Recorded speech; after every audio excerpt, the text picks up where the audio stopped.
अमावस्या के दिन मंदिर में दाल चावल आटा चढ़ाते हैं पितरों के नाम से, वह बाद में भंडारा करते हैं। अगर हम भी उस भंडारे में खा लेते हैं तो इसका दोष हमें लगता है क्या? नहीं जी, क्योंकि जो आपने चढ़ाया वो आपका नहीं रहा है, वो बन गया भगवान का। वो भंडारा भगवान को भोग लग के महाप्रसाद हो गए हैं, अब वो आपका नहीं है, भंडारा हो गया भगवान का। और भगवान अब आपको रिटर्न गिफ्ट दे रहे हैं भंडारे के रूप में, आप प्रेम से चटकारे लगा लगा के आप पा सकते हैं तो कोई दोष नहीं है।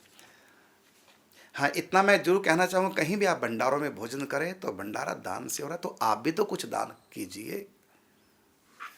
तो दान सबको करना चाहिए, जहाँ भी कहीं भंडारा हो तो आपको वहाँ दान करना ही चाहिए, तभी खाना चाहिए।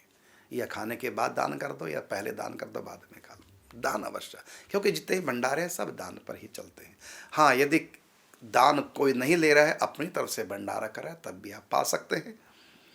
और फिर कभी आप भी ऐसा कीजिए, शिक्षा लीजिए कि देखो इस व्यक्ति ने किसी से पैसा नहीं लिया, अपनी तरफ से भंडारा किया, मुझको भी भगवान कभी समर्थ दे, अधिक नहीं तो कम से छोटा सा ही मैं भी भंडारा करूँगी, कम से कम इनको तो बुलाऊंगी ही जिन्होंने मुझको भंडारे में बुलाया है। ये अगला प्रश्न लेते हैं, क्या शंख घर के मंदिर में नहीं बजाना चाहिए? क्या सिर्फ खुले स्थान पर या सार्वजनिक मंदिरों में ही शंख बजाना चाहिए? बिल्कुल, मंदिरों में ही शंख बजाना चाहिए, जहाँ भगवान की अचल स्थापना हो वहीं शंख का विधान है, घर में बजाने की आवश्यकता नहीं। बिल्कुल ठीक।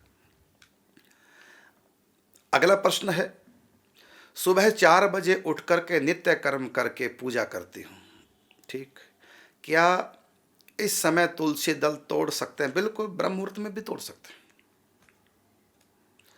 और सूर्य नारायण को इस समय अर्घ दे सकते हैं? बिल्कुल दे सकते हैं, दे सकते हैं। ब्रह्म मुहूर्त में अरुणोदय हो जाता है तो वो भी सूर्य उदय ही माना जाता है, अरुणोदय भी सूर्य उदय ही माना जाता है, आप अरुणोदय में भी दे सकते हैं।